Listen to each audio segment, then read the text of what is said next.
Okay, this is the first video for this 2007 Audi A4 Quattro with a 6-speed manual. It's got the 2-liter FSI engine. This is the FSI, yeah.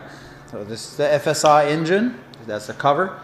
So it has, this one is the engine with the timing belt. So that it's under this cover.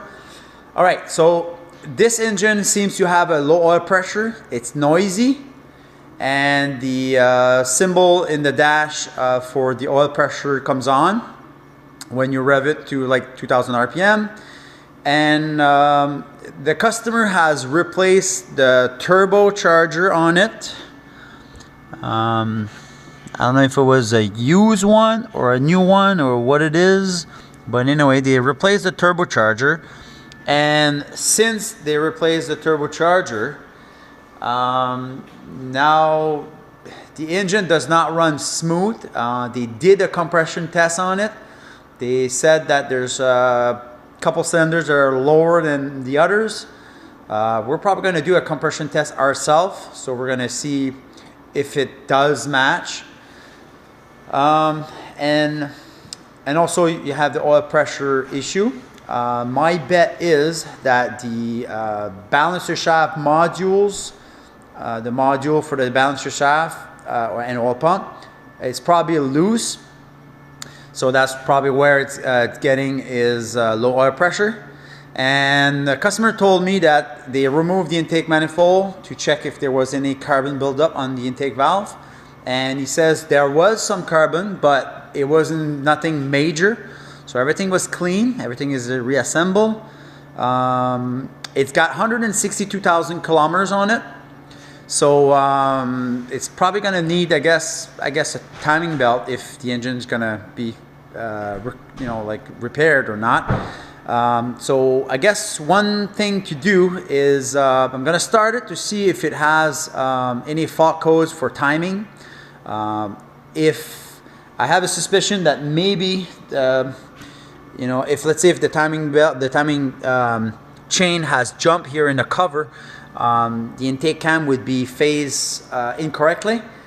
But if that would be the case, usually you would have low compression on all the cylinders. So I don't think it's the issue. And also usually if it would be out of sync from one notch, usually the camshaft position sensor here would probably make a fault for that particular issue. So what I'm gonna probably be doing is probably do a compression test just to confirm, make sure the engine has low or high compression, and we're probably gonna remove the front end and get access to the timing belt area, and also we're gonna remove the oil pan and probably lower the subframe. I guess we'll have to do that. And so we're gonna start doing some diagnostics. So basically we have a low compression issue and also noisy engine and possibly a low oil pressure. I'm gonna probably put an oil pressure gauge on it just to see what kind of pressure we have right now.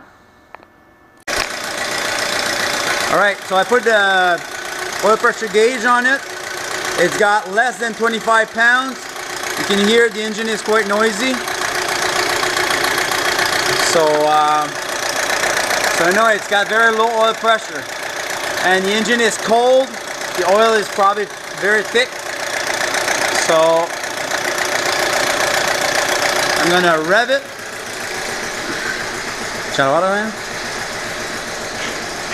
All right, so I'm gonna rev it a little bit. See what okay.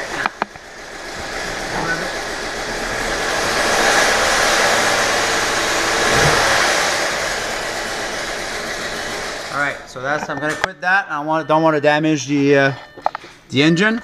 So you can see that the car has 162,000 kilometers.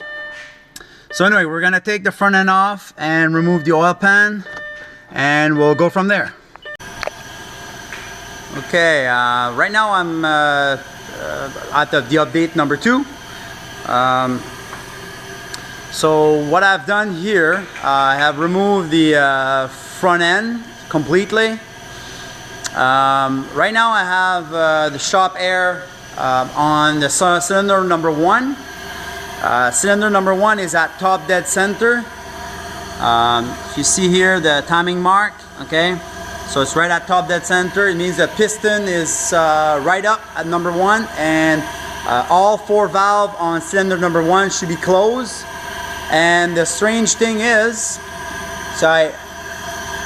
there's not much air rushing from the crankcase insulation, so that it's not a suspect. I'm gonna get the oil cap here. Just gonna rest it against. Usually, if you have a lot of blow by, the cap will, won't rest. So I guess the rings are okay. Okay, so that's closed. And then what I noticed too is when this cylinder has pressure, this one should not have pressure usually, but okay, so when the tool here, there's probably less than, the gauge doesn't move, but so you see a lot of air rushing out from the cylinder number 2. And I removed the oxygen sensor on the bank 1 sensor 1. Okay, so this is the one pre-cat. And see, notice how much air that goes out of this cylinder. So my suspicion is it has burnt exhaust valve. And so the exhaust is escaping in here, and there's probably an exhaust valve open on number 2 at that cylinder, and that's what would create this air rushing. Okay, so there's more than one cylinder. The number 4 seems to be the compression is so-so, but there's those 2, and this one has a bit more compression, but these 2 here, it doesn't look good. And see the amount of air escaping from the oxygen sensor hole. So and also this engine has low oil pressure. So anyway, so I'll probably have to remove the head and have the cylinder head checked. Okay, so I'm testing right now. I was doing the firing order 1342. Right now I'm the number 2. This one should be top dead center. The valve should be closed. And what I notice is I have a little bit of air escaping from the exhaust, but in this case I have a lot of air escaping from the intake. So there might be an intake valve bent here on that cylinder. Okay, so that might be an intake valve bent. And when you remove this, okay, so that air must be coming from this.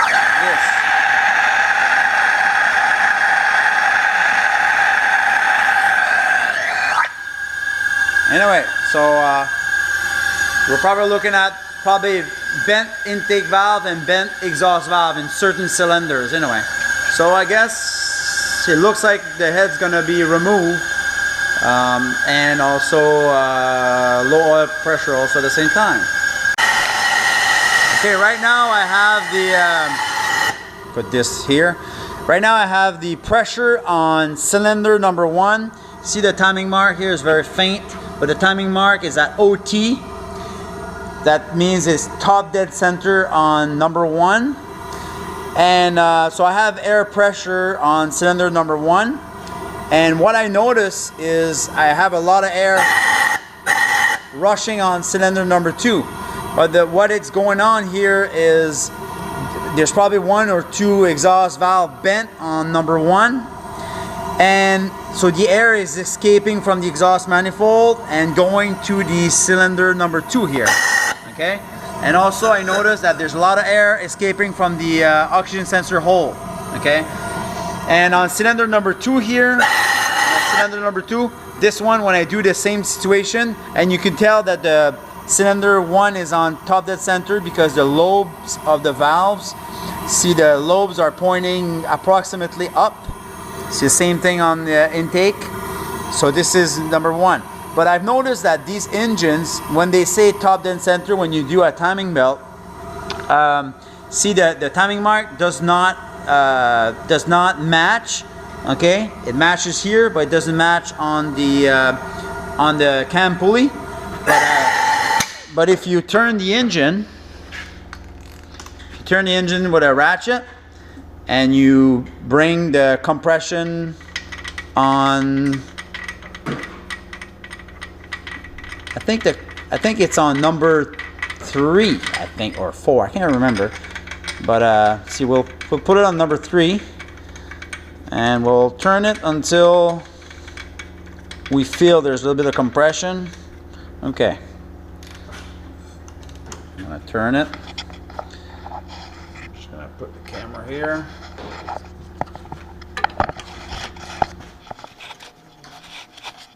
Okay, all right, so I'm gonna turn it. See, see right now I have some compression. Okay,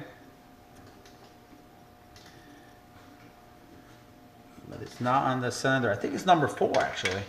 See, that's number 4. I can't remember. I have probably a brain fart, but I think that's on number 4. If I put pressure on number 4, turn it again. Okay. So right now I'm turning it. See, I have pressure. Number 4. Okay, so right now I'm top dead on number. Right now I am top dead on number 4. You see the lobes. Both lobes are pointing up, so it means the valves are closed and the piston is up here. And see the timing mark is on OT here on the cam, and it's the same thing on the lower cover here. So on these particular engines, when you put it at top dead center, yes, it's top dead on number 1, but not on compression stroke. I know that most of the other engines I'm used to, usually when you put it top dead center, it will be top dead center on number 1, and usually compression also on number 1. But this is what is a little bit misleading. It doesn't really mention this in the repair manual. It doesn't really matter when you turn it. If this mark is here and this mark is here, you should be okay. But it's just the number 4 is the one with the compression, not this one. So it's just, you know, it proves that, you know, I don't see anything bent or out of place. Everything is clean. There's no deposit inside. The motor is very clean. So now I know that it has really bent valves.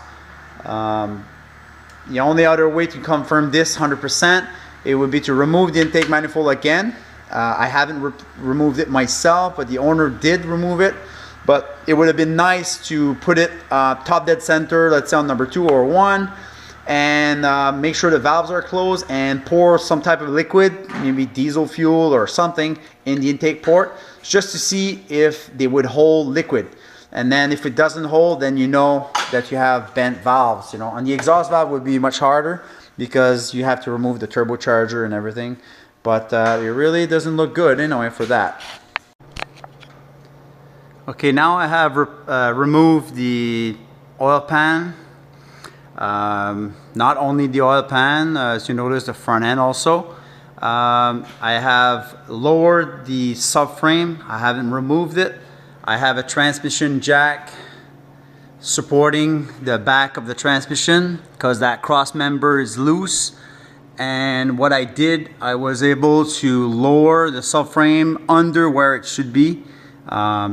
This subframe should be in between the body and this aluminum mount. So I did that for one main reason, is the 2 nuts or bolts that are in between the engine and transmission. If you see where the rear main seal is, there is 2 brass threads. These 2 are a pain to get. So I was able to remove both of them. It was quite tight, so especially when you have the subframe in front of you here, you know. So I was able to, I used a tie down to pull the subframe forward. So I was able to use, you know, a long Allen tool to you know, to unscrew these two. The rest of them are pretty easy. There's at least 3 of them right on the bell housing, and I think there are 18 total of the smaller ones. See, they're here. These are the smaller ones, and there are 2 or 3 bigger ones that holds the oil pan. But anyway, so I removed this. There's a cover that hides the sprocket here. Looks like the timing hasn't moved because the engine is at top dead center, and I see the notch right on top where that pin should be fitted. There's nothing worn out, and also the oil pickup seems to be pretty clean. Also, to my surprise, the balancer shaft doesn't seem to be loose. Usually those 2 shafts on the back, they're loose, and then you lose oil pressure. So I'm in the loss. I'm not sure why it doesn't have good oil pressure. The only other, you know, thing that I couldn't think of is the oil filter housing, that plastic flange. I think there is a valve in there. Let's say if that valve would be, let's say, I don't know, obstructed or partially open or whatnot, you might have an issue with oil pressure, but I'm not sure. But I remember that there is an oil pressure valve. I think that's the one on the top there. So I don't know if this one is stuck partially open and then it releases the oil pressure so it doesn't build up pressure. So maybe that's the issue. Or maybe the pump. I mean, the pump is here right on the end. There's that sprocket, and then there's like 1, 2, 3, maybe 3 or 4 screws that hides the pump. Maybe there's something wrong with the pump internally. Anyway, so as you notice, they put a brand new turbo because this engine was consuming quite a bit of oil. So they thought that, you know, by replacing the turbo it would you know, negate the oil consumption. They were not able to run it long enough to actually see if that would work. To me, it could be an issue of rings. I know on the newer 2-liter turbos, there is some issues of piston and rings. I'm talking about the engine with a timing chain. Like this one, it has a belt, but I don't know if they have the same issue or not. Anyway, so anyway, that's I have removed that. This is the oil pan, and this is the cover that hides the balancer shaft module and the oil filter itself. Oil filter, I don't see any debris or even on the pan. I mean, it's not that bad. So I'll have to sift with a magnet, see if there's any metal, but I don't see any worn bearing material. So that, at least that looks good. But anyway, so we'll have to investigate even further. Okay, I have removed the oil pump module. It's a balancer shaft module. As you can see, it's removed. The chain is still there, but I have removed the connecting rod number 2 and 3 to see if the crankshaft has wear. I cleaned it with brake cleaner to see, and it's, you know, just like brand new. So that engine is not running out of oil pressure because of wear. This is the balancer shaft module. Okay, so it has this this shim here, and we've removed the pump. We removed the pump out of the balancer shaft module just to see if we see any wear. One thing that I would have suspect is here. You see there's a ball right here, and there's a spring, and that's not serviceable. But if, let's say, if the spring would be defective or something, This ball might not have enough pressure to hold the pressure, and as noticed previously, see the pump, the inlet is real clean. There's nothing really trapped into it, and the way that runs, see, there's a gear here, and we put a mark. This is where at top dead center on number 4, this should line up here, like on the top. See, there's a little hole. You should have a pin in here to lock it when you install it. And the balancer shaft, both weights should be down like this. So when the piston is up on number 4, these weights should be down. So it counterbalance, the motion of the connecting rods, the engine crank. And see, this one moves really, really good. Just a sec there. I'm doing this with my iPad. Okay.